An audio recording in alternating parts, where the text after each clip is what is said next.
Terima kasih, Saudari Yulce Lineng. Saya akan share screen ya.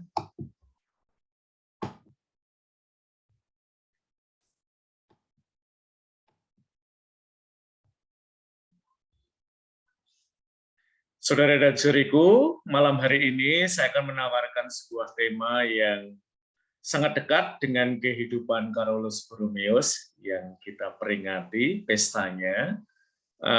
Quotation ini berasal dari Carolus Borromeus, yaitu prayer comes first. Nggak tahu ya, ketika saya membaca beberapa quotes dari Carolus Borromeus, kalimat ini yang paling kena pada saya. Dan saya berharap bahwa kalimat ini juga kena pada Anda. Menariknya, saudara dan saudariku, kalimat ini bukan kalimat yang lahir dari seseorang yang tidak sibuk ya, tapi justru dari seorang santo dan nanti juga teman-teman yang lain yang mulai sangat aktif ya dalam kerasulan. Jadi saya kira kebanyakan dari kita itu juga hidupnya dekat dengan Carolus Borromeus.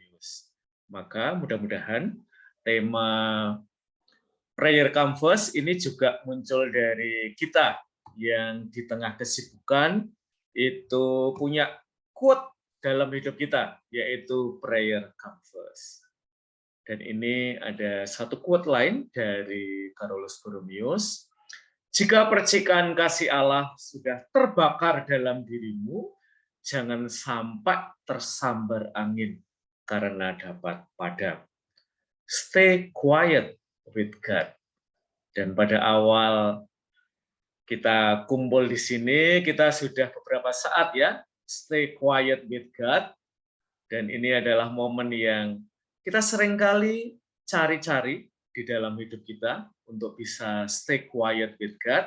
Karena kalau kita bisa stay quiet with God, percikan kasih Allah itu terbakar di dalam diri kita. Nah, Santo Carolus Borromeus ini nggak sendirian ya, teman-teman. Beliau hidup sejaman dekat dengan Yohanes dari Salib, salah satu mistikus dalam gereja Katolik. Beliau juga membuat sebuah quotation, bertekunlah dalam doa tanpa mengabaikannya, bahkan di tengah-tengah kesibukan lahiriah. Entah kamu makan atau minum, entah berbincang dengan orang lain, atau melakukan apapun juga, inginkanlah Allah selalu, dan tambatkanlah hatimu kepadanya. Dari Anda yang mengawali perjumpaan kita dengan doa, saya dapat menangkap bahwa Anda semua itu menginginkan Allah selalu, dan Anda ingin menambatkan hati Anda pada hati Allah. Dan itu terjadi kalau kita mau masuk dalam suasana doa. Nah, selain Yohanes dari Salib, juga Carolus Borromeus, ada Santa Teresa dari Avia. Beliau juga mengatakan, doa adalah hubungan persahabatan yang intim dan perbincangan yang sering dijalin dalam kesendirian. Hanya dengan Dia yang kita tahu mencintai kita. Kita berharap ya, dengan komunitas Love Praying Family, Anda semakin terjalin persahabatan yang semakin intim dengan Allah. Ketika Anda sendirian dengan Dia dalam doa, Anda tidak merasa kesepian, melainkan justru Anda menikmati momen sendiri dengan Dia. Karena pada momen seperti itu, Anda mengalami Allah, Dia yang mencintai kita. Nah, saudara dan saudariku, Santo Carolus Borromeus, juga Santa Teresa dari Avia, Yohanes dari Salib, dan nanti juga kita bisa menambahkan Santo Ignatius dari Loyola, yang kurang lebih hidup pada era yang sama, itu sangat menekankan prayer come first.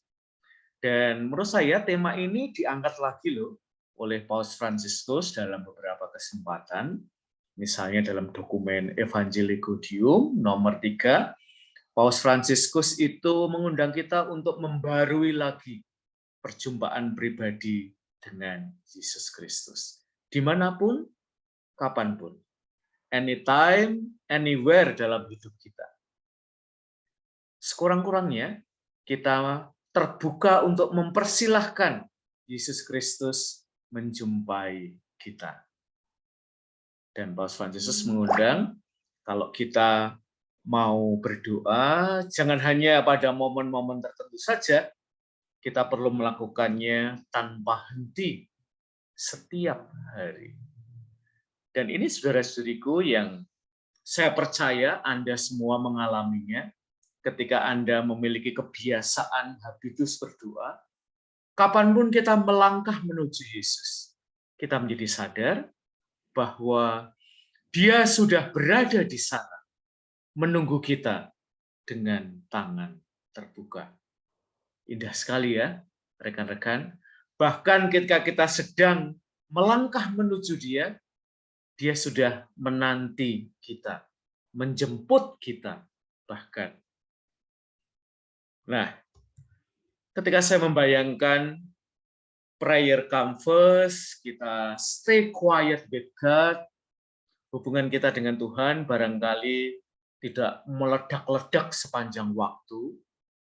Seringkali kita mengalami bahwa relasi intim dengan Tuhan itu berlangsung dalam suasana yang sangat hening. Dan saya teringat pada sebuah film pendek, Silent Love. Barangkali hubungan kita dengan Tuhan juga seperti dua karakter fiksional dalam film pendek.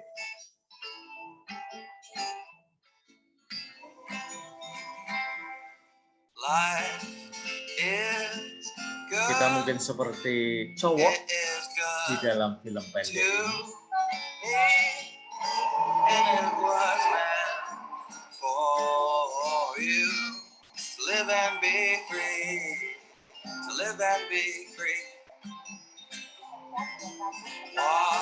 Kita berusaha dekat dengan Allah.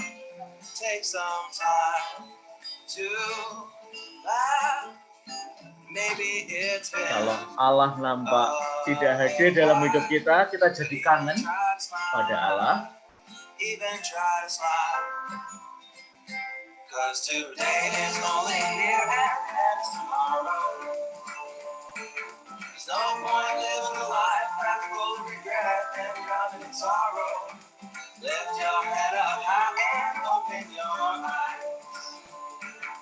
You can choose to be happy if you try, you might be surprised. Choices that you make can be revised.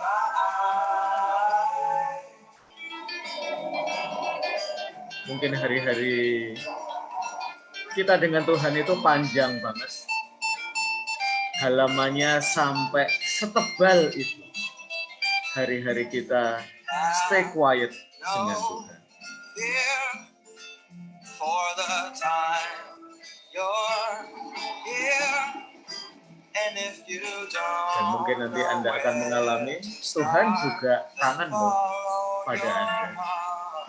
Follow your heart and run fast. Learn from things that have passed, and know that everything's okay. Just make that choice today. Make your choice today. 'Cause today is only here and then tomorrow. There's no point living a life that's full of regret and drowning in sorrow. Lift your head up high and open your eyes. You can choose to be happy if you try, you might be surprised. Choices that you make can be revised. Here today is only here and then tomorrow. There's no point living a life that's full of regret and drowning in sorrow.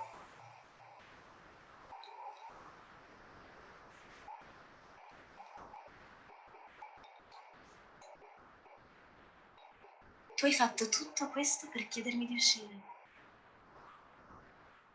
Comunque, Francesca,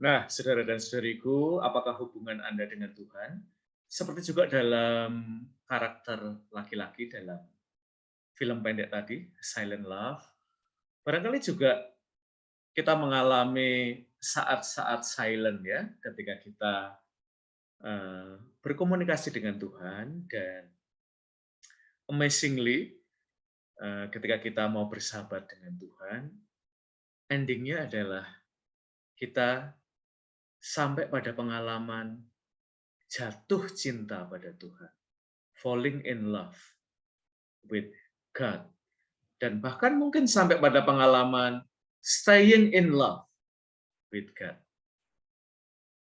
Mudah-mudahan pengalaman ini Anda alami ketika Anda bertekun dalam momen-momen stay quiet with God. Dan tentang pentingnya kita punya momen staying quiet with God, ini juga digarisbawahi oleh Paus Fransiskus. Kita semua dipanggil untuk menjadi kontemplatif, bahkan di tengah kesibukan, dan menguduskan diri dengan melaksanakan perutusan secara bertanggung jawab dan murah hati. Jadi, untuk sampai pada pengalaman kita falling in love with God, staying in love with God, itu seringkali justru muncul loh dari aktivitas kita yang sangat sibuk dengan profesi kita.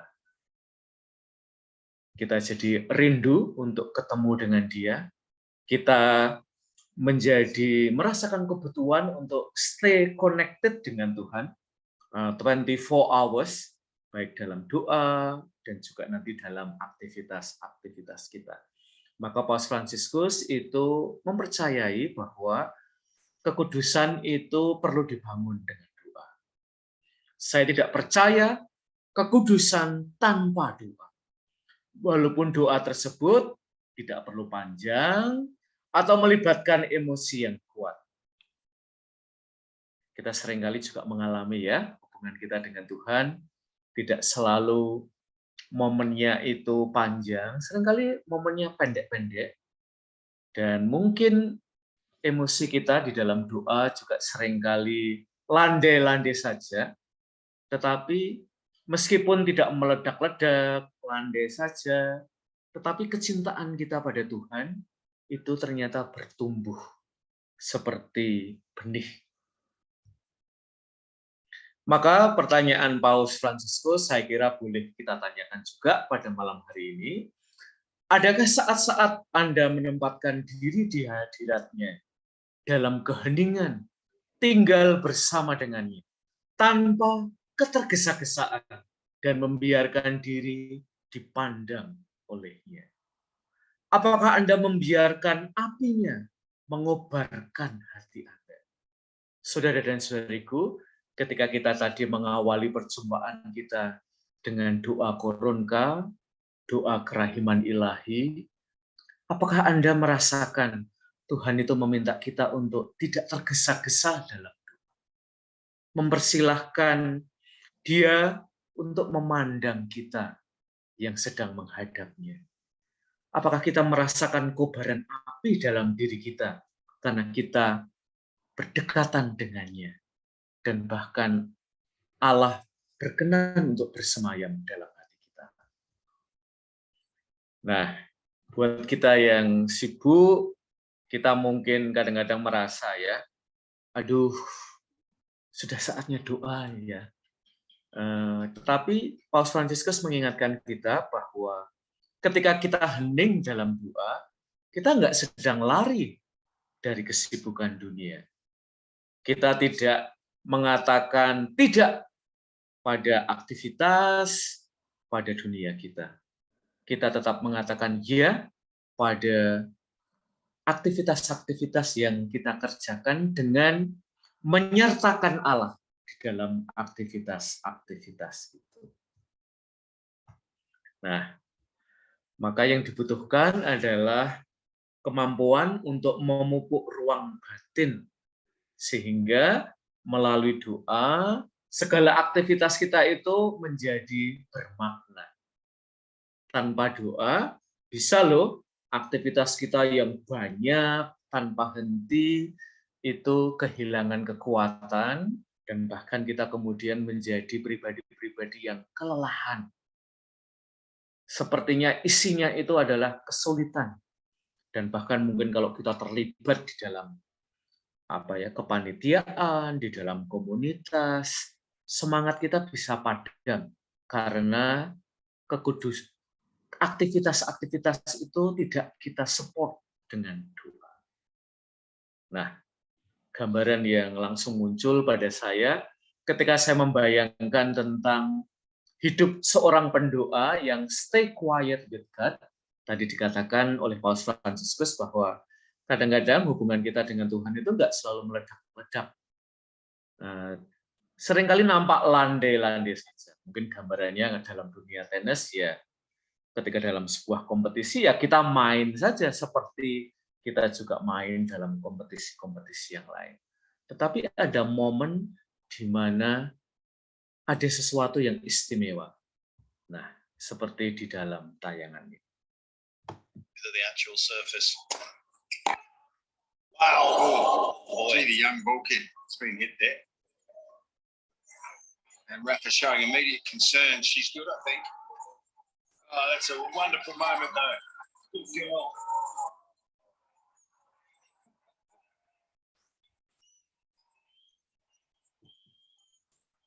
Gee whiz.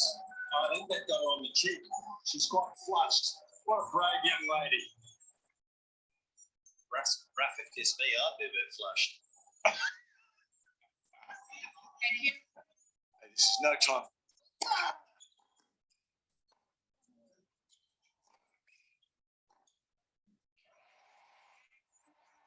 It's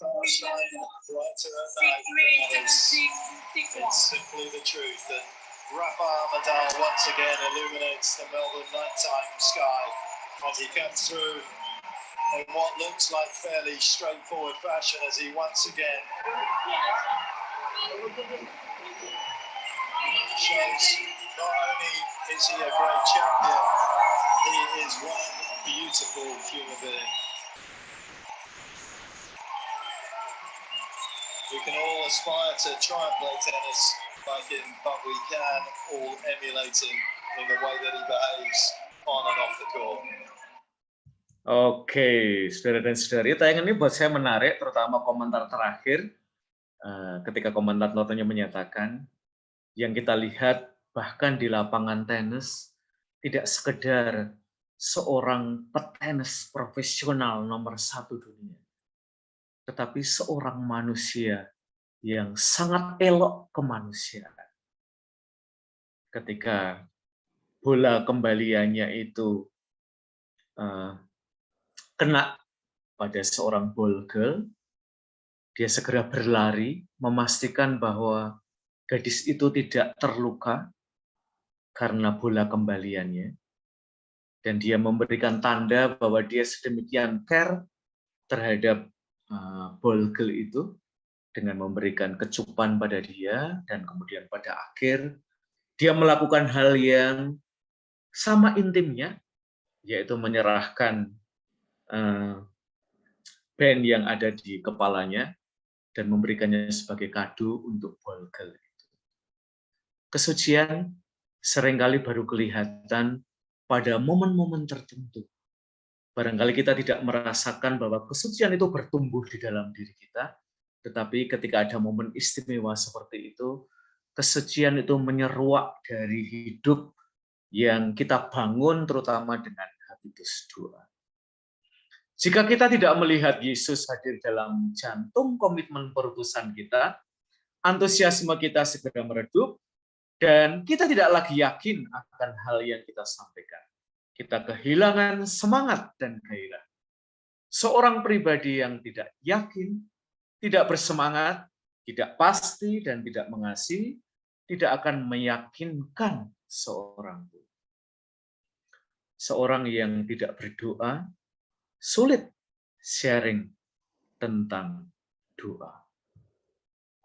Saudara dan saudariku, maka sebagai akhir dari pengajaran saya, mudah-mudahan nggak terlalu panjang ya, Paus Fransiskus mengundang kita untuk create, kita punya momen untuk doa batin, membaca kitab suci, dan untuk komunitas Love Praying Family, doa koronka, kerahiman ilahi, dan doa-doa lain yang mendapatkan tempat istimewa dalam hidup Anda.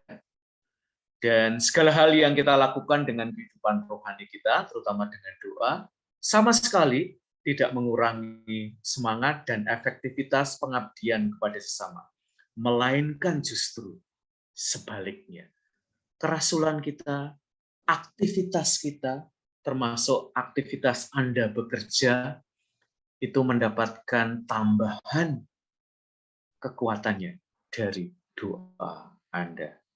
Maka tidak salah, dan kita mengamini kata-kata dari Carolus Borromeus yang kita peringati hari ini, yaitu prayer comes first. Dahulukanlah doa. Dan nikmatilah ketika Anda staying quiet with God. Terima kasih atas perhatian saudara dan saudari. Semoga memberikan inspirasi untuk kehidupan rohani Anda malam hari ini. Saya kembalikan kepada Yulce Linai. Terima kasih, Yulce.